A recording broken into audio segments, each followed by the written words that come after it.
Dans un monde où l'innovation et l'exécution sont les moteurs du succès, bienvenue dans Marketer Moment. Je suis Guillaume Rostand, je vis le marketing chaque jour en tant que CMO et mentor de start-up. Je me passionne pour ce domaine et ses acteurs. Dans Marketer Moment, notre ambition est non seulement de donner la parole à des professionnels de cette discipline, mais surtout de les inviter à nous raconter leur succès, un canal qu'ils maîtrisent, une campagne particulièrement réussie, des techniques et des sujets spécifiques dont ils sont les experts.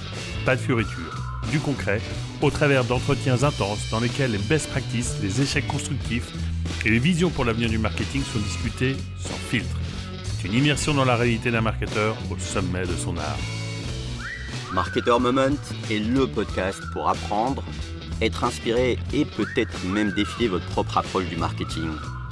Je suis Naufal Lakzali.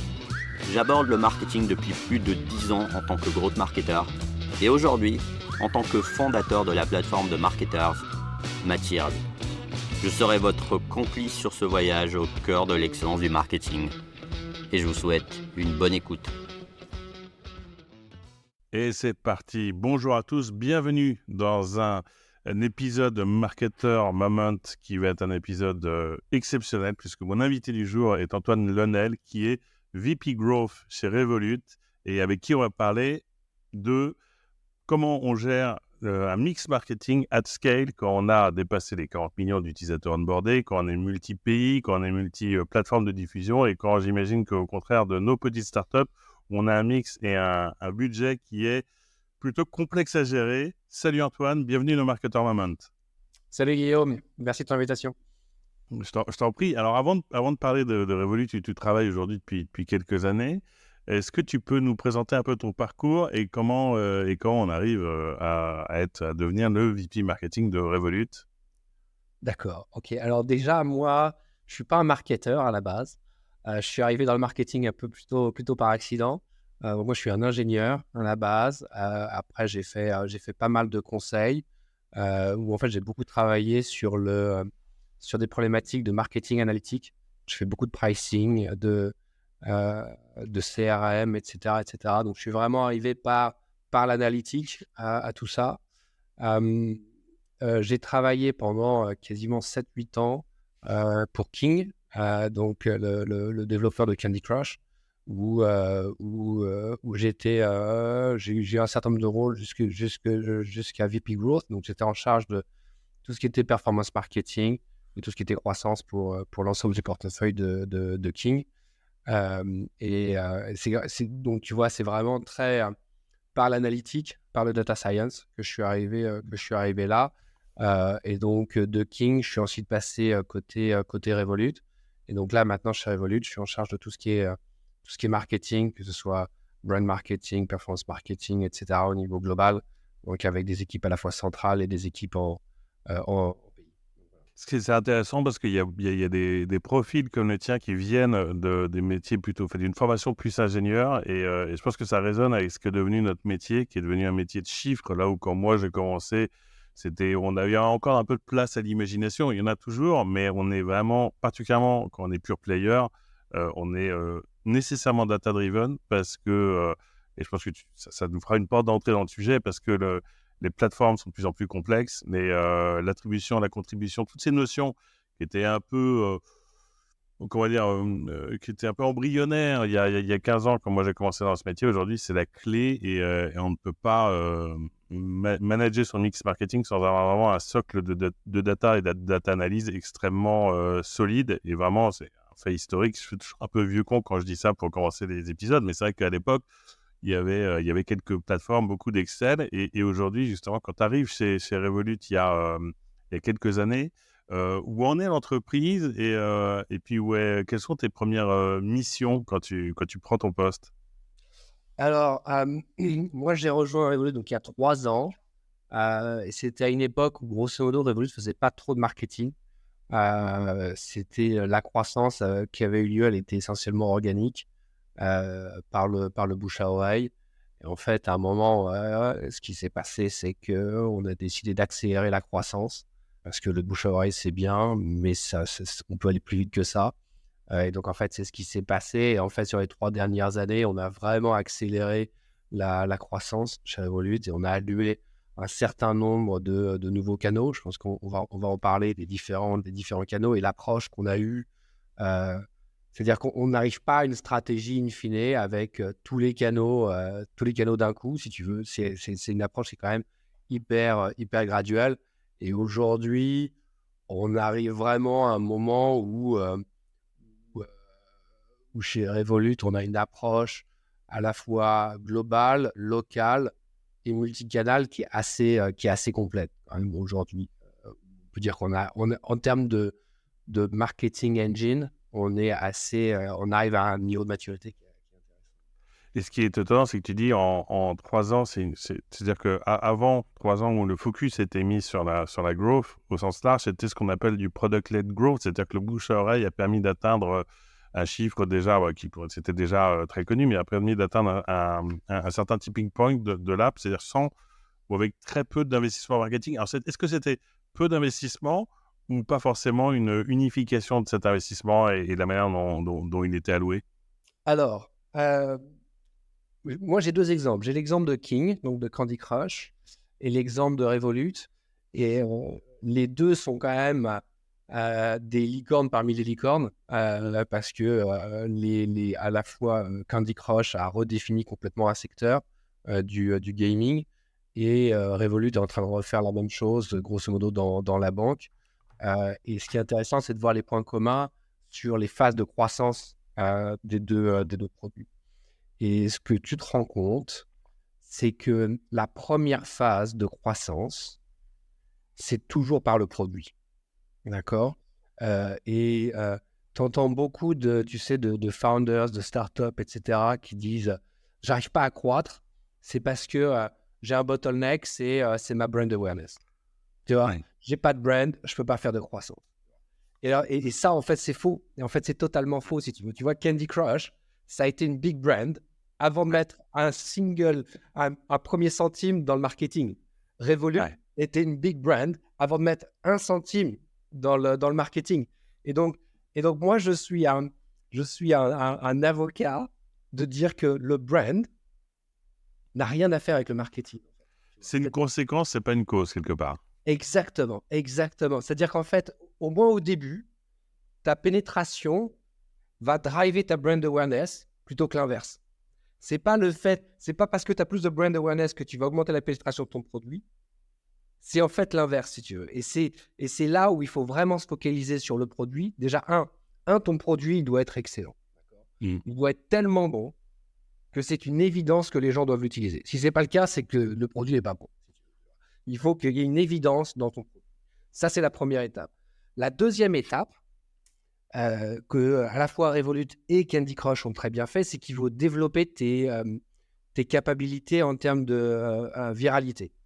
Il faut que tu aides, il faut que tu donnes un petit boost d'une certaine manière à ce bouche à oreille. Tu vois, il faut des incentives, tu vois, faut faire comprendre que, tu vois, si jamais tu parles un peu plus de Revolut, bah tu sais quoi, tu vas gagner un petit peu, tu vois. On va te donner un petit peu d'argent ou alors dans le cas de Candy Crush, on va te donner des vies, on va te donner des choses. Donc parle de mon produit aux gens autour de toi et tu vas avoir mais il faut que le produit soit bon. Parce que les gens ne vont pas parler d'un mauvais produit. Même si tu leur donnes de l'argent, etc., tu leur donnes des choses, ça ne va pas marcher. Donc, c'est un bon produit et après, tu crées de la viralité.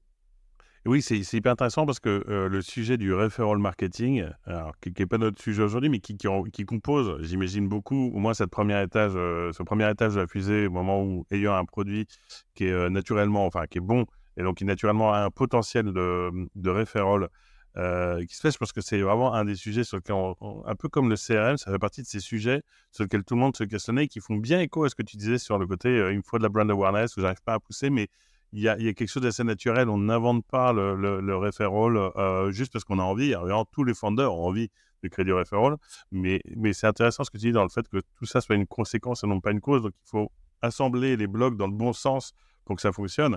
Et du coup, tu peux arriver à des niveaux de nombre d'installs ou d'onboarded users très élevés avant de mettre 1 euro dans le marketing, ce qui donc était le cas quand Revolut t'a dit maintenant, Antoine, viens, voilà la carte bleue, voilà les clés.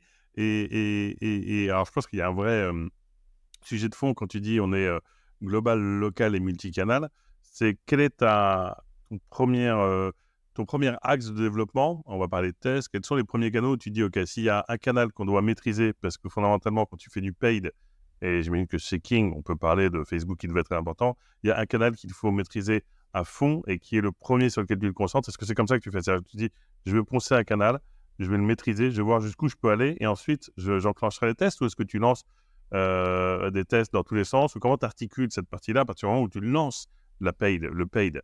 D'accord, donc tu lances le paid toujours par la partie la plus basse du funnel. D'accord, il faut aller tout en bas sur le funnel et se focaliser vraiment sur la conversion.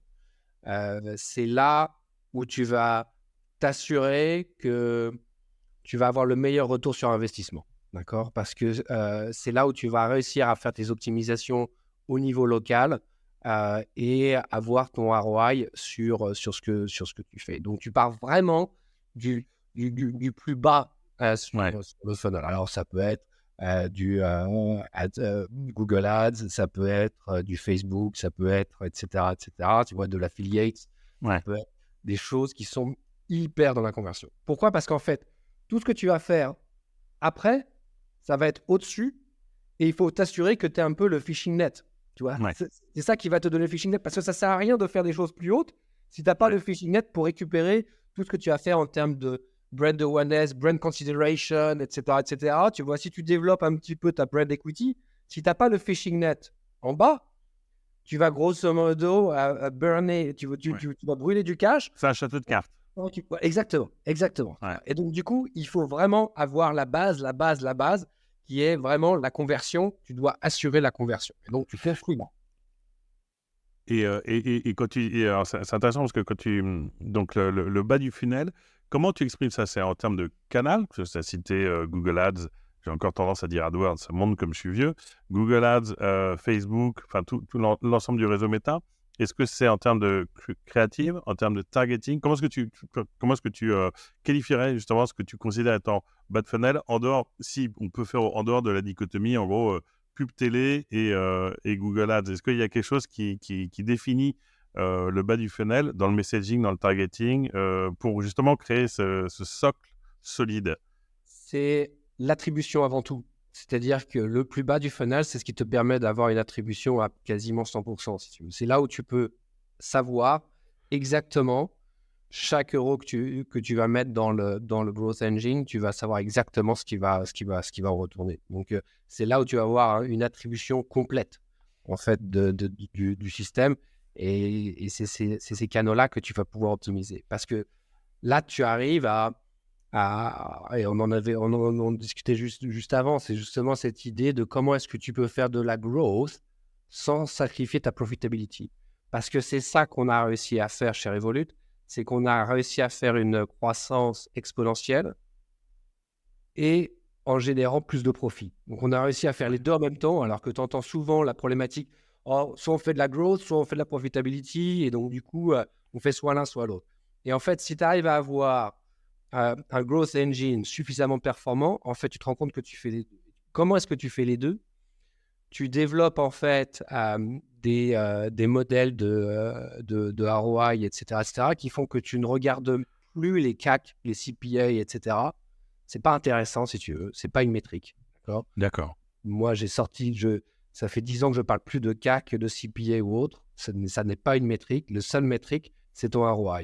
Parce que le problème, c'est que si tu te bases sur du CAC ou du CPA, en fait, c'est une course à des cohortes de qualité pourrie, si tu veux. Tu vas aller juste chercher les pires cohortes. Oui, alors, parce que tu dis, je veux faire baisser mon CAC, mais faire baisser ton CAC ne fait pas remonter ni ta lifetime value, ni tout ça. Donc, mais du coup, ROI, ce qui compose le ROI, c'est est-ce que tu as besoin de ne pas avoir un peu plus de recul? Enfin, je rentre directement dans la notion de lifetime value, parce que ton ROI, ça va être, je vais identifier des groupes d'annonces ou des segments qui sont plus contributifs. Mais alors, il y a quand même une question de timeline là-dedans, non? Parce que oui, tu as une question de timeline. Après, tu as des modèles, tu peux faire des modèles de projection, etc. Ce qui est hyper important, c'est que tes modèles soient démoyennisés. Parce que, en fait, ce que tu as, c'est que dans plein de boîtes, tout le monde dit qu'ils font du ROI. alors qu'en fait, ils font du ROI au niveau agrégé. D'accord? Donc, grosso modo, ils se disent, ma LTV, c'est 100. Bon, bah, du coup, je peux dépenser 100. Sauf que la vérité, c'est que tu vas regarder la variation par cohorte. Tu vas avoir des cohortes à 10, des cohortes à 1000.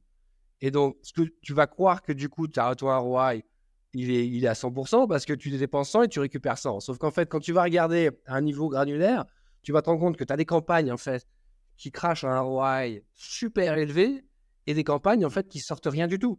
Et en fait, c'est en arrivant à descendre et tu vas te rendre compte qu'en fait, des campagnes à 1000 de CPA sont beaucoup plus profitables que tes campagnes à 10. Parce qu'en fait, tes campagnes à 10, elles font venir des très mauvaises cohortes, alors que tes campagnes à 1000 font venir des très bonnes cohortes. Et en fait, quand tu arrives à un niveau de granularité très fin, au niveau de tes campagnes, au niveau de tes segments, etc., tu vas te rendre compte que la métrique de CPA, elle est totalement irrelevant, parce qu'en fait, ce qui compte, c'est juste ton ROI. Et ce n'est pas un ROI agrégé, c'est l'ROI granulaire. Et c'est ça, c'est la différence dans ton growth engine.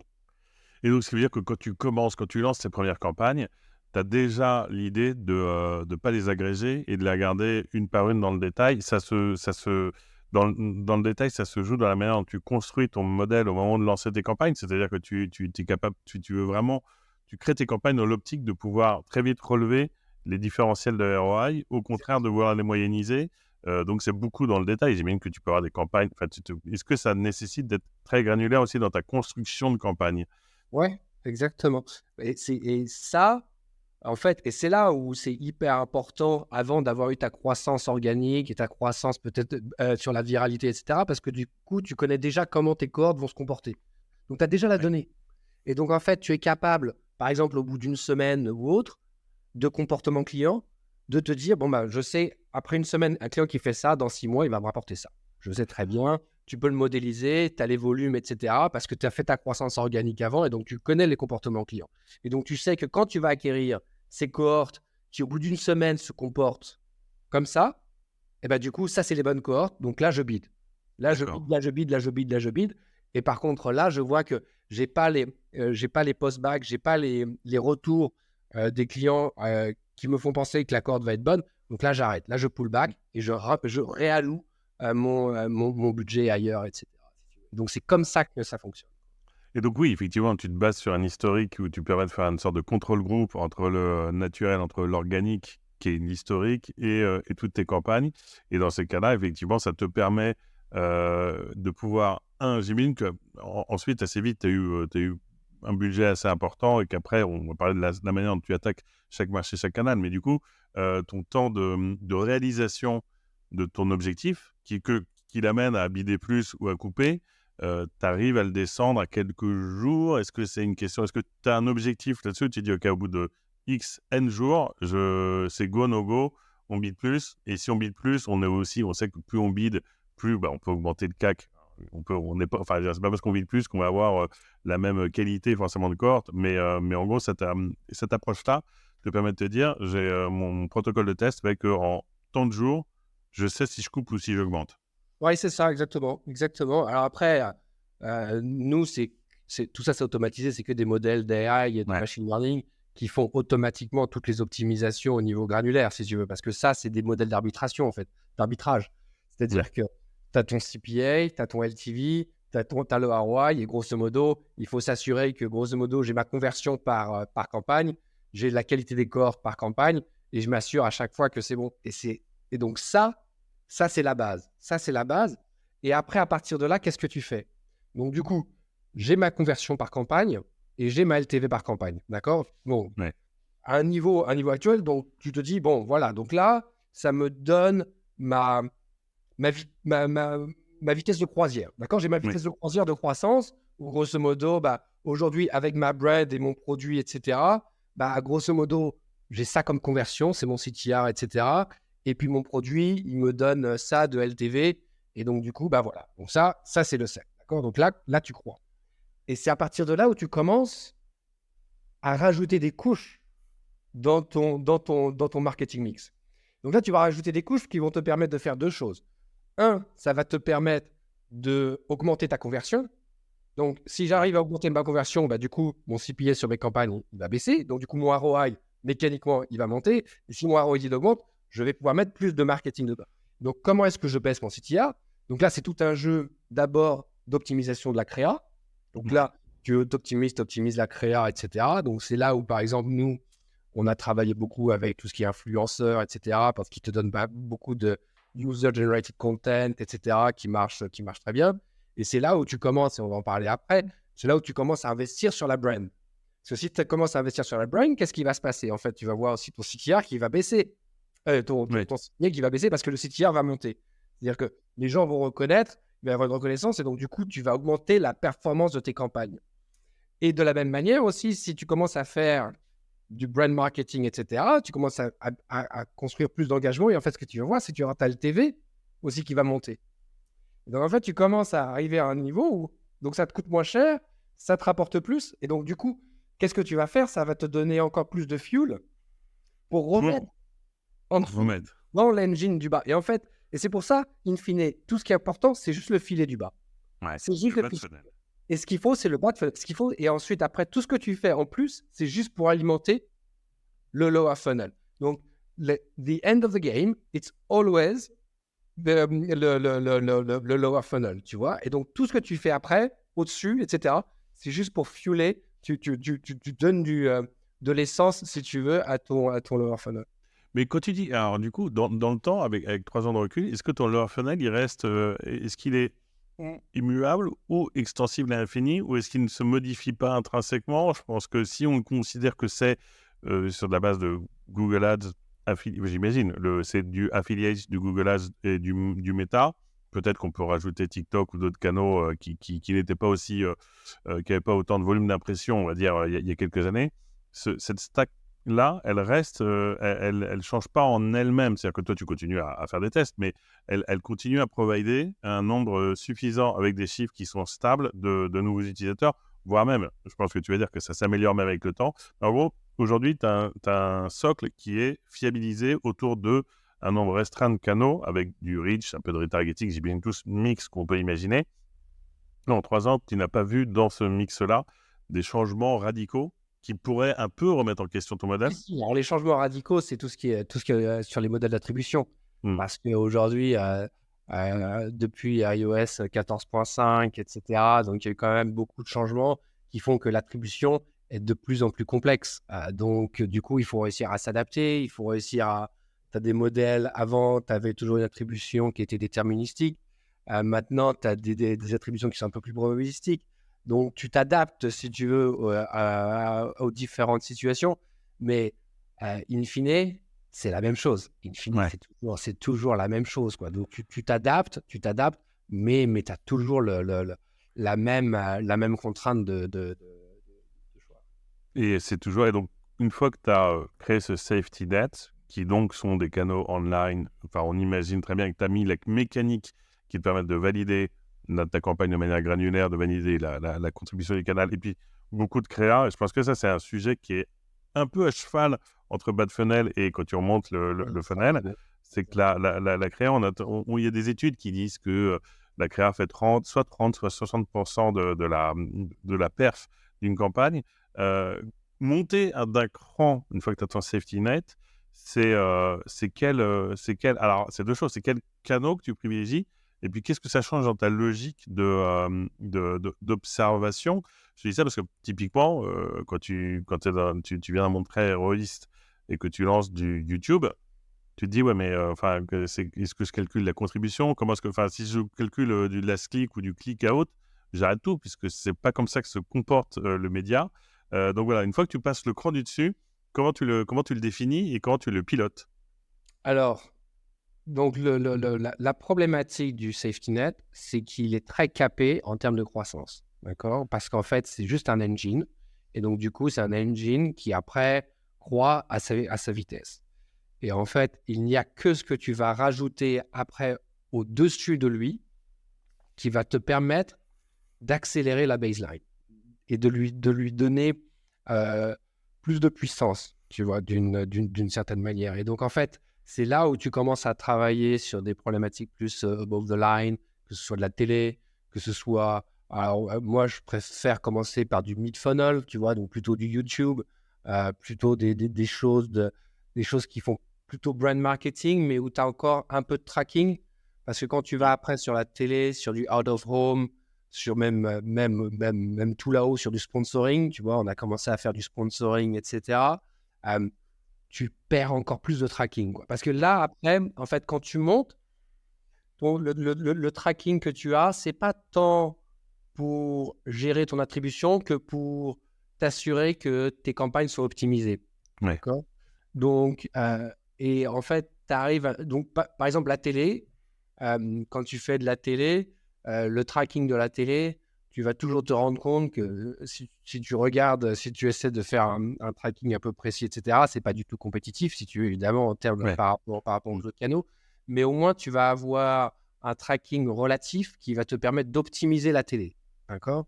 Donc, même si tu as une vision qui est beaucoup plus top-down sur la télé, alors qu'en dessous, c'est très bottom-up, la manière avec laquelle le budget se gère. Sur la télé, c'est quand même plus top-down, mais tu as quand même des éléments de tracking qui te permettent d'optimiser ton media buying.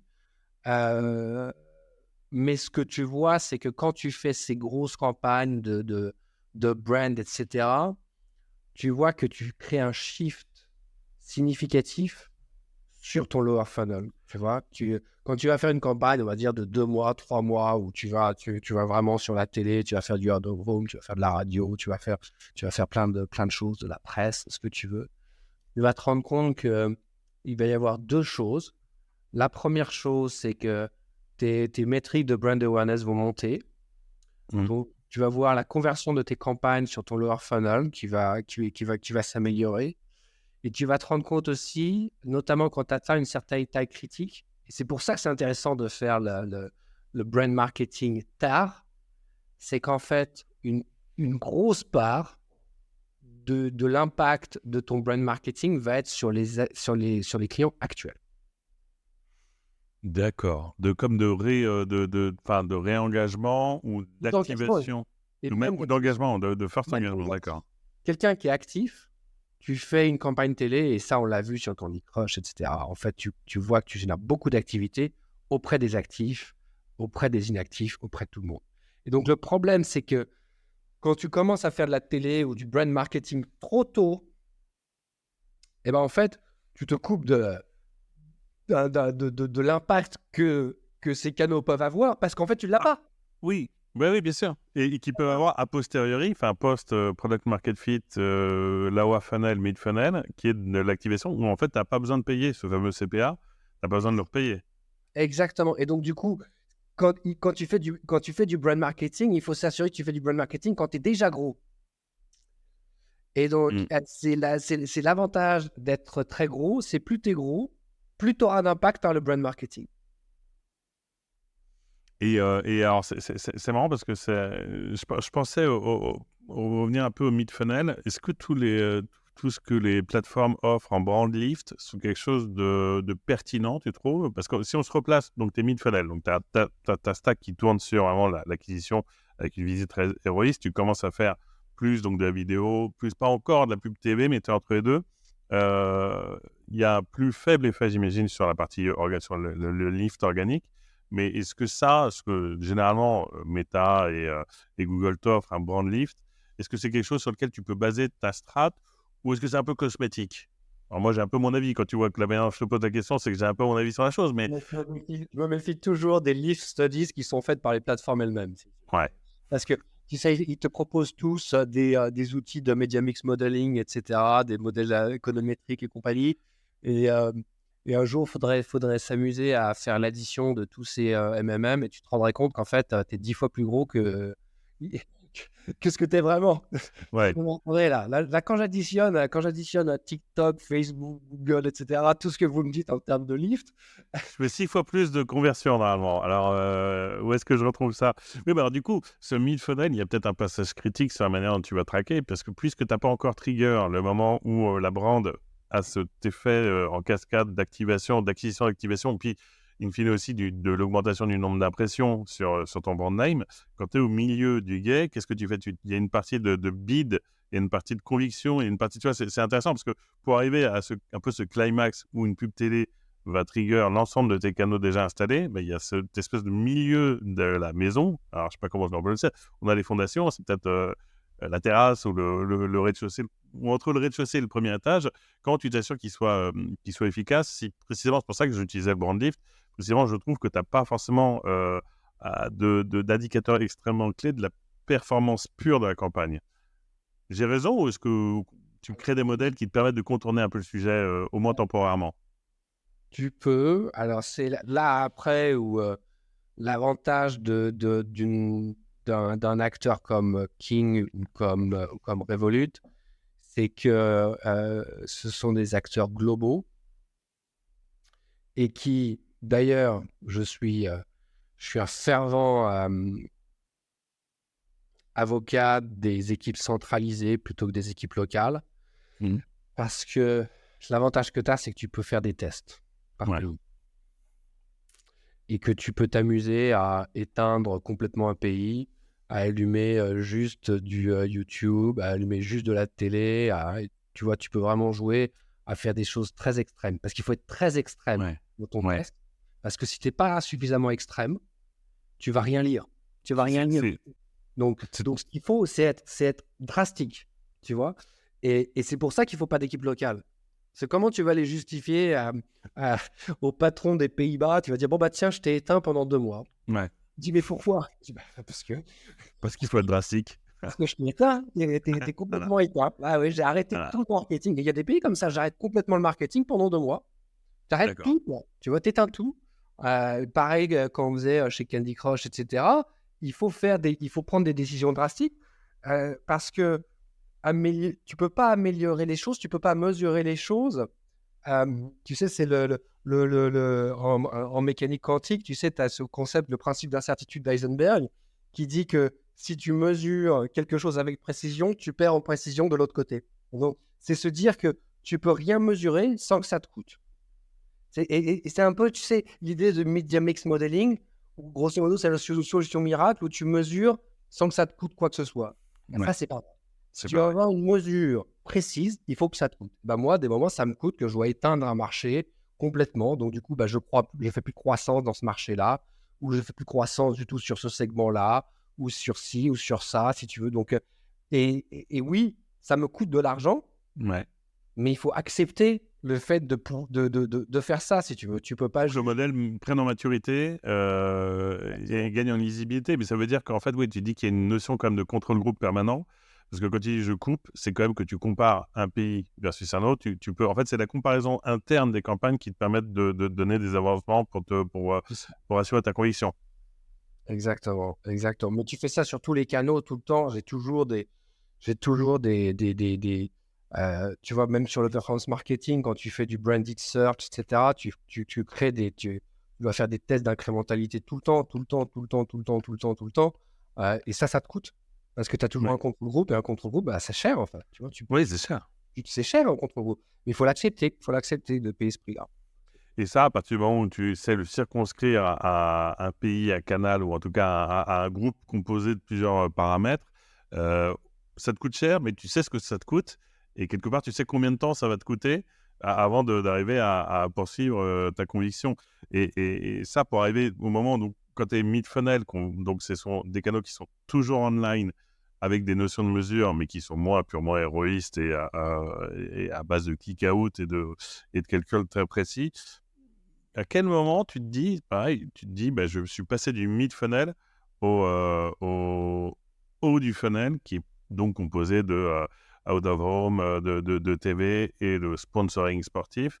Il y a un moment où c'est une décision qu'on prend, c'est la certitude de la maturité du modèle. Il y a un moment où tu te réveilles un matin, enfin, où vous réveillez, c'est plusieurs à décider, mais vous vous réveillez en disant, OK, on est mûr pour passer en télé, et parce qu'il y a un truc qui est très intéressant dans ta notion de timing, c'est qu'il y a quand même beaucoup de startups qui sont mis à coller des affiches dans le métro à Paris dès qu'elles ont reçu du funding, et tu t'as expliqué pourquoi ça ne marchait pas, mais à l'inverse, est-ce qu'il y a un moment où tu te dis c'est le bon moment? Est-ce que tu vois, ou c'est assez naturel dans le process de réflexion? Il y a un moment, alors surtout quand tu parles de fintech, etc., où il faut aussi jouer la carte de trust and reputation. et que tu as des canaux qui vont t'apporter plus de trust que d'autres. D'accord? Tu as un peu cet effet, tu sais, vu à la télé, tu sais, Ouais. tu vois, où la télé, ça reste quand même quelque chose de mainstream qui, te donne un reach que les autres te donnent pas forcément. Et c'est surtout un vrai positionnement où, grosso modo, don't pretend to be a leader, be a leader. Ouais, il y a un côté statement. Voilà. Mais ça, je l'ai vécu avec Liligo. Ce qui est amusant, c'est que c'est une marque qui a fait de la télé très tôt. Mais effectivement, il y a un moment où tu dis, OK, je suis connu. Enfin, c'est très logique ce que tu dis, parce que mon produit m'a fait connaître. Les canaux low et mid-funnel m'ont confirmé dans la position, m'ont posé en position de leader. Dans un marché, il y a quelques concurrents dans ton segment. Et donc, la télé, c'est pour dire, OK, au marché, aux clients au marché, et même peut-être un peu en interne, OK, on est arrivé, on est dans les top brands des banques. J'allais dire néobanques, c'est un terme qui n'existe plus, mais de la fintech. On compte parce qu'il y a un côté comparable. Est-ce que, tu vois, dans la télé, moi, j'ai toujours eu la perception que c'était très cost-based. Parce que, donc, on peut mesurer, plus on monte le funnel, moins on peut mesurer. Mais ma manière de mesurer la télé, alors on parle d'investissements qui sont nettement moins élevés, mais c'est beaucoup la partie cost-based, c'est-à-dire le buying devient plus important que l'investing dans un certain sens. C'est-à-dire que pour moi, il faut être dans du... Et comment tu arrives at scale? Parce que moi, c'est sur un marché qui est la France, avec des acteurs que je connais bien, que ce soit des médias de transport, des régies, où on va être à l'affût. Enfin, tout se joue à l'achat, puisque un spot télé, au contraire, une logique de bidding en temps réel. Un spot télé, il peut te coûter 10 000, comme il peut te coûter 2 000. Est-ce que tu es d'accord avec ce côté très cost-based? Et comment, quand tu as tous ces pays à gérer, tu arrives justement à maîtriser tes dépenses sur ces canaux que moi, je considère comme cost-based, mais peut-être que je me trompe en partie. Alors, une fois de plus, tu vas leverager tes capacités d'opération globale. Parce que, par exemple, là, je fais de la télé en ce moment dans 17 pays. Donc, du coup, tu utilises vache. Après, tous les pays ne sont pas comparables. Et c'est pour ça que c'est quand même une optimisation assez dégradée. Ouais. Bon, il ne faut pas essayer de se dire que je vais faire de la télé comme je fais du performance marketing. Ouais. C'est-à-dire que plus tu cumules des pays avec des logiques, plus il y a d'intermédiaires aussi, Bah, plus la notion de performance se dégrade dans ta capacité à l'exprimer, quoi. Ouais. Donc, ce qu'il faut, c'est essayer de mettre suffisamment de variation dans la manière avec laquelle tu vas faire la télé dans tes différents pays, de telle manière à comprendre. Et en fait, tu itères campagne après campagne. Tu te rends compte que ce type de stratégie marche mieux que ce type de stratégie, tu vois. Tu vas travailler sur des typologies de canaux, tu vas travailler sur du prime time, du pourcentage de prime time, tu vas travailler sur des spot lengths, tu vas travailler sur différentes value propositions, tu vas travailler sur tous les différents éléments que tu peux avoir sur la télé. Il n'y en a pas non plus des masses quand tu y penses. Ouais. Et voilà, et tu essaies de faire au mieux. Mais c'est vrai que c'est pas pour moi qui aime l'approche à la télé. Ah ouais, ça. Je ne vais pas te mentir. Et d'autant plus que ce qui est vraiment débile, si tu veux, c'est que toutes les télés sont connectées maintenant, Ouais. qu'il n'y a aucune raison pour laquelle on ne pourrait pas technologiquement apporter beaucoup plus de finesse. Et tu le vois d'ailleurs aux US, il y a beaucoup plus de connected TV aujourd'hui sur un marché US. En Europe, il y a rien, quoi. C'est mort. Ouais, c'est encore très pauvre.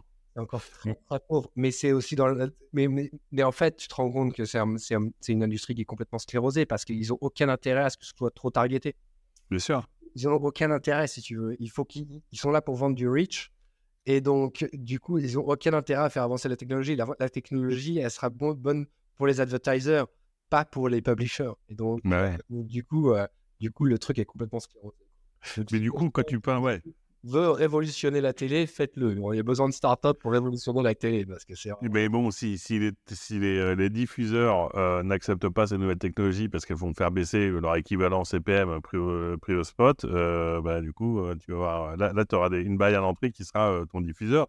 Mais alors, tu te parles d'essayer de faire de la variation sur la télé.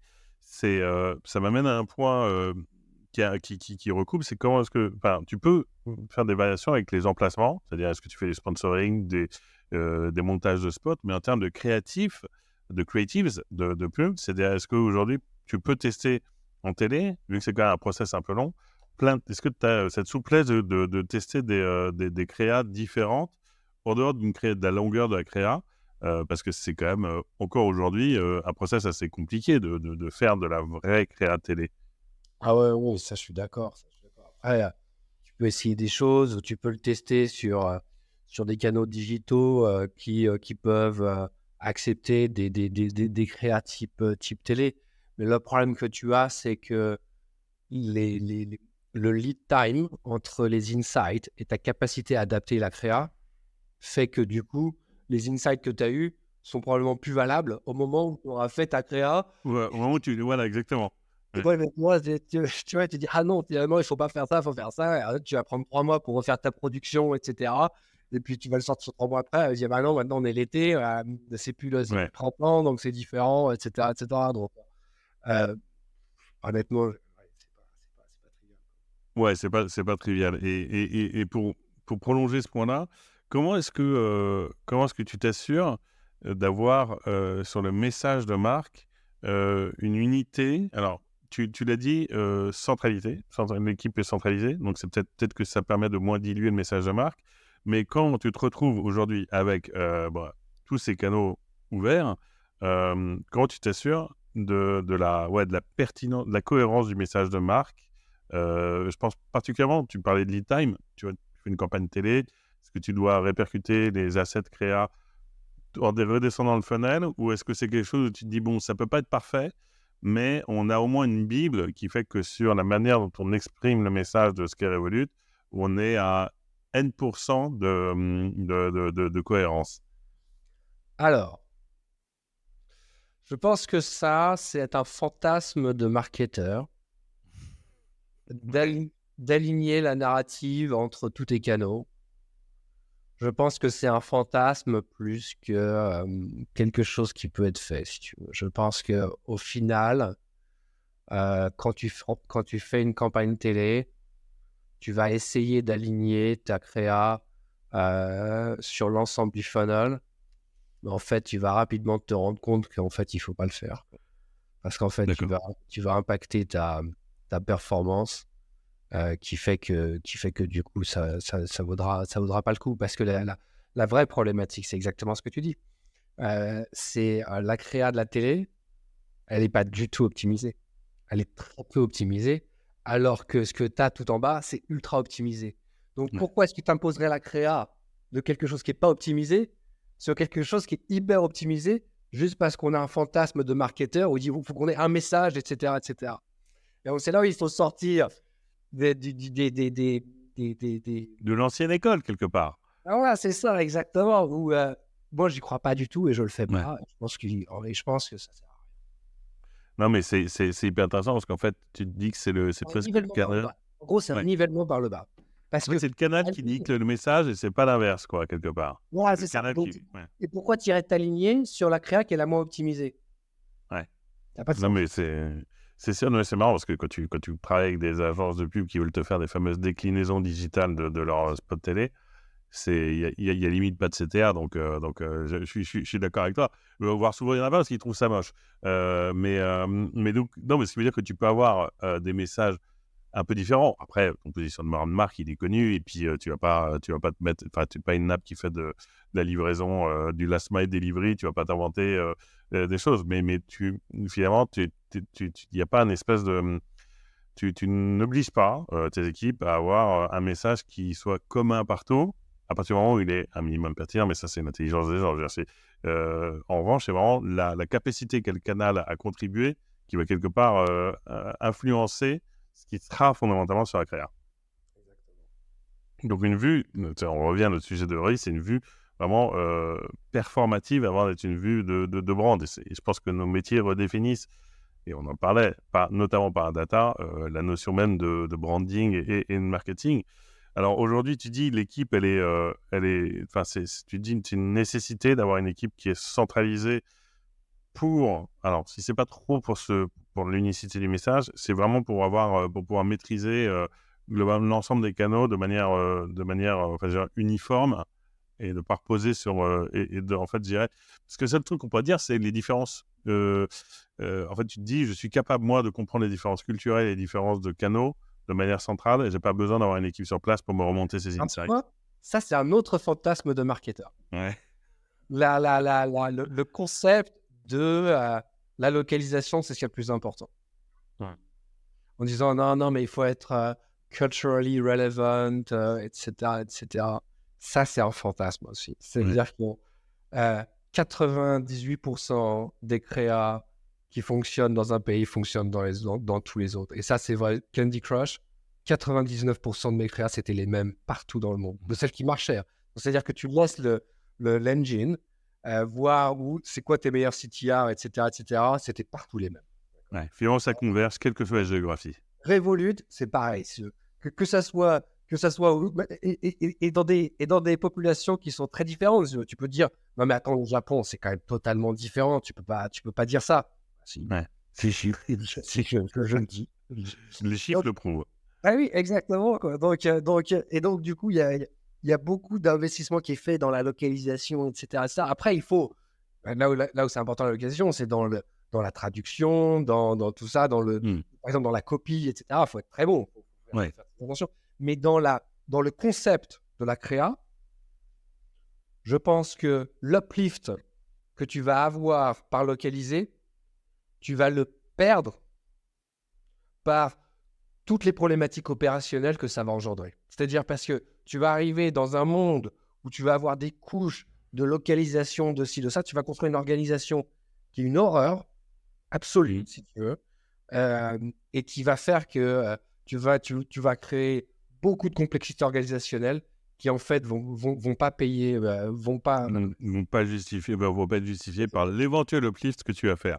Alors, c'est marrant parce que vraiment ça remet vraiment en question ces fantasmes de marketeurs dont tu parles. Donc c'est très intéressant. Et après, tu vois, il y a malgré tout, tu as quand même besoin de gens pour piloter derrière le marketing. Pareil, la culture n'est pas forcément... Enfin, tu as besoin de gens qui soient plus experts de leur secteur que des gens experts de leur marché ou de leur géographie. Exactement. Et là, c'est spot on ce que tu dis parce que parce qu'il y a deux modèles. Soit tu mets des gens par marché et donc du coup, tu finis avec des généralistes qui comprennent un peu tout sur leur marché plutôt que d'avoir des ultra spécialistes en centrale de leurs canaux. Et je pense que je suis convaincu que l'expertise canaux est beaucoup plus importante que l'expertise marché. Et que c'est beaucoup plus dur de trouver des experts canaux que de trouver des experts marché. Les experts marché, c'est facile à trouver. C'est beaucoup plus BS quand même de tout ça. Et alors que des experts, des vrais techniciens qui sont capables de... Tu vas en parler de la télé, du media buying, quelqu'un qui fait ça très bien à un niveau ultra granulaire, etc. Quelqu'un qui va aller te faire du performance marketing, quelqu'un qui va aller te faire de l'affiliate, etc. Vraiment de niveau très, très pointu. C'est tellement dur à trouver. Garde-le en centrale, commence pas à construire partout dans chacun des pays, etc. Tu vas diluer ton talent. Tu as dit ton talent, ouais, effectivement, on revient sur... c'est aussi assez logique, c'est on a besoin d'ultra spécialistes parce que les canaux sont devenus de plus en plus difficiles à modeler, et donc un Brésilien peut gérer le marché US pour autant que s'il gère l'affiliate US et autres pays, il soit exceptionnel là-dessus. Et aujourd'hui, je trouve que on sort un peu du sujet légèrement, mais j'ai l'impression que plus tu es spécialiste, plus tu veux te mettre à ton compte quelque part. Est-ce que tu arrives à avoir des gens, peut-être par la force de ton brand name, à avoir des gens exceptionnellement bons sur des canaux qui sont tellement demandés qu'en gros, ils pourraient se mettre en free et marcher beaucoup mieux? Moi, j'ai un peu cette impression, cette tendance quand je regarde sur LinkedIn des gens. Non, t'as raison. C'est le risque, mais après, c'est le risque à prendre et ça vaut le coup de faire le risque, si tu veux. C'est quoi? Parce que sinon, c'est quoi l'alternative? C'est de prendre des gens moyens et au moins, tu es sûr qu'ils ne deviendront pas indépendants. L'alternative, elle n'est pas ouf. Non, l'alternative... Non, mais c'est marrant. On organise un événement justement sur ce sujet parce que c'est un sujet qui m'intéresse. C'est que tu dois juste redéfinir la manière dont tu manages. Enfin, tu préférais prendre un freelance exceptionnellement bon sur le canal sur lequel tu as besoin de travailler que de prendre un mec average juste parce qu'il accepte d'être sur le payroll. Enfin, je trouve qu'il y a un vrai changement. On verra ce que dit l'avenir, mais je trouve qu'il y a un vrai changement parce que notamment les nouvelles générations qui arrivent, sans vouloir trop nous vieillir, ont une capacité peut-être d'expertise qu'on ne nous demandait pas quand nous, on a commencé ces métiers de marketing. On nous demandait au contraire d'arriver à comprendre une logique plus globale. Mais ces nouvelles générations, elles n'ont pas forcément envie de travailler pour toi full-time et ça crée d'autres problématiques. Mais pour autant que ton objectif reste focalisé sur le canal et quand tu déconstruis ce qu'on a dit, où est-ce qu'il se situe le canal dans le funnel, donc quels sont les moyens que j'ai pour le mesurer et à quel moment la data va venir sanctionner si ça marche ou pas. Finalement, la nationalité, on s'en fout. Le payroll, on s'en fout. Tant qu'on a un niveau d'excellence qui permette de valider tout ce que tu dois valider pour t'assurer et la croissance et la profitabilité. Et alors, l'IA dans tout ça, pour finir, dernier, est-ce que tu crois que nos métiers, ou est-ce que tu as déjà mis en place, ou comment tu positionnes l'IA? Moi, j'ai l'impression qu'on est encore un peu à l'ère du fantasme, mais du fantasme de marketeur, pour reprendre ce thème. Est-ce que c'est dans ta stack, peut-être que c'est quelque chose que tu as... Enfin, juste pour finir sur comment on positionne aujourd'hui, tu es un marketeur, disons que tu es entre le mid et le upper funnel.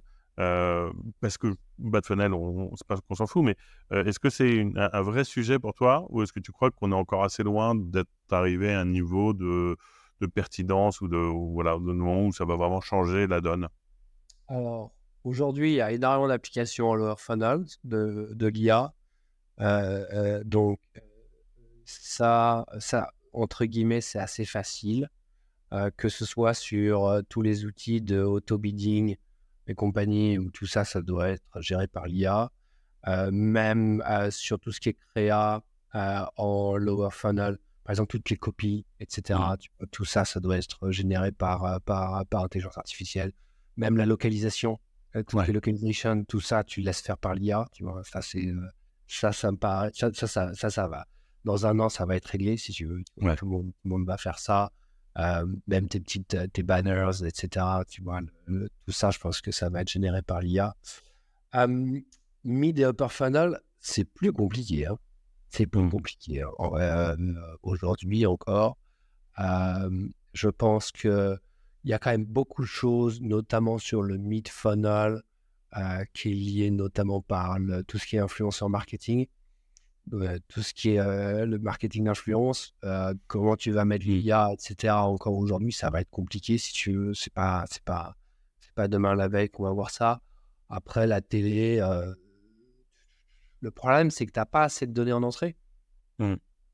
Et donc, l'IA, elle a besoin de données. Et donc, l'IA, elle est performante quand tu as beaucoup de données en entrée. Plus tu as de données en entrée, meilleur sera le produit en sortie. Et c'est ce qu'on a discuté pendant pas mal de temps aujourd'hui, si tu veux. C'est que tu as tellement peu d'entrées sur l'upper funnel que du coup, l'IA va pas trop savoir quoi faire aujourd'hui. Donc, il faut enrichir les inputs et sur la partie haute. Et c'est là où l'IA va pouvoir prendre vraiment son rôle. Mais là, pour l'instant, c'est un peu compliqué. Ouais, donc on n'est pas encore, tous nos métiers ne sont pas encore mis à risque par l'IA. Parce que les modèles ne sont pas encore suffisamment outils pour nous remplacer, c'est un bien grand mot, mais on va avancer progressivement d'un niveau du funnel à l'autre avec des outils de plus en plus performants. Mais ce qui est effectivement assez notable, c'est que tout ce qui est, c'est la manière dont beaucoup d'opérations sont devenues des commodities, localisation, une partie des creatives, qui au contraire vont permettre d'accélérer ce safety net. Parce que si on revient sur un point pour conclure, un marketing, scaler un marketing sera toujours de s'assurer que son safety net est suffisamment solide pour pouvoir passer à l'étape d'après. Or, l'IA, si j'interprète ce que tu dis en partie, c'est parce qu'elle va contribuer à ce safety net qu'elle va être utile. Elle ne va pas nous remplacer, elle va continuer elle va pas nous empêcher de réfléchir à la progression. En revanche, elle doit pouvoir, je suppose, solidifier ce safety net. Génial. Merci beaucoup, Antoine. C'était très, très, très intéressant. Et puis, on te suit sur LinkedIn. Et puis, évidemment, je suis déjà client de chez Revolut. Mais ça, voilà, aux 40 millions prochains qui vont arriver, notamment grâce à cet épisode. Parfait. Merci. Ciao. Ouais.